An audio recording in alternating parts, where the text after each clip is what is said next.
Nama saya Irfan, NIM B10132011001. Saya ingin membahas tentang azab ekonomi dari W.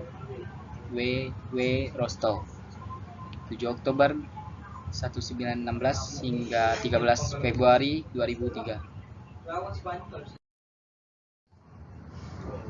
Pengantar. Pertumbuhan ekonomi senantiasa dipelajari dan dikaji. Kajian ini kemudian menghasilkan teori tentang pertumbuhan ekonomi.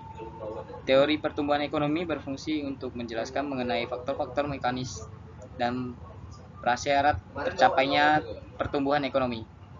Salah satu teori pertumbuhan ekonomi yang terkenal yaitu teori yang dikemukakan oleh W. Rostow.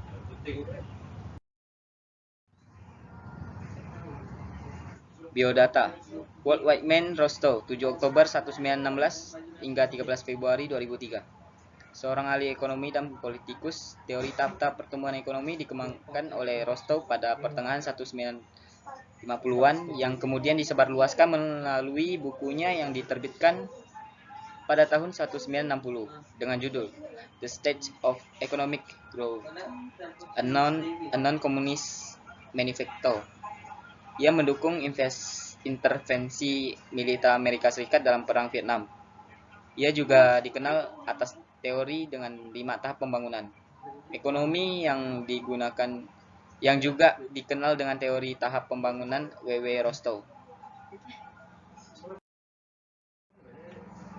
Tahap-tahap pertumbuhan ekonomi ada 5, yaitu yang pertama, tahap prasyarat untuk lepas landas. Tahap ini merupakan tahap transisi di mana masyarakat mulai untuk mempersiapkan diri agar mencapai pertumbuhan ekonomi dengan menggunakan kekuatan sendiri.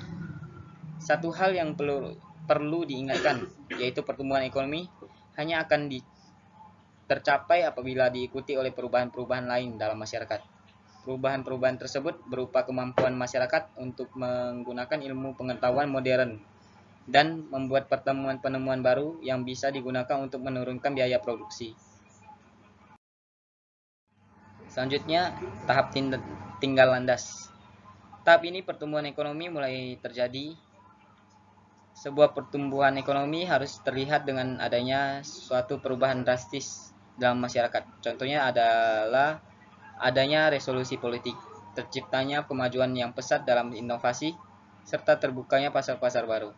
Dalam artikel Jurnal Analisis Kausalitas Ekspor Non-Migas, dengan pertumbuhan ekonomi menggunakan metode Final Prediction Error 2003, karya Maulidia Indira dan Dwi Murtiningsih, dijelaskan dengan ciri-ciri negara yang sudah mencapai tahap tinggal landas menurut Rostow.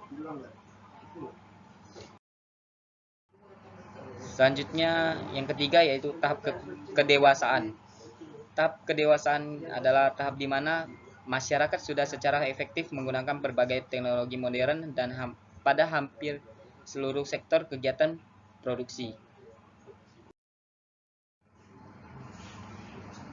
Selanjutnya yaitu tahap konsumsi tinggi. Tahap konsumsi tinggi merupakan tahap terakhir dari teori pertumbuhan ekonomi W. Rostow. Pada tahap ini, masyarakat telah berkembang secara mandiri. Selain itu, masyarakat juga mulai menekankan pada masalah-masalah yang berhubungan dengan konsumsi kesejahteraan, bukan lagi masalah produksi. Terima kasih atas presentasi saya. Jika ada salah kata, saya minta maaf. Saya Irfan, pamit undur diri.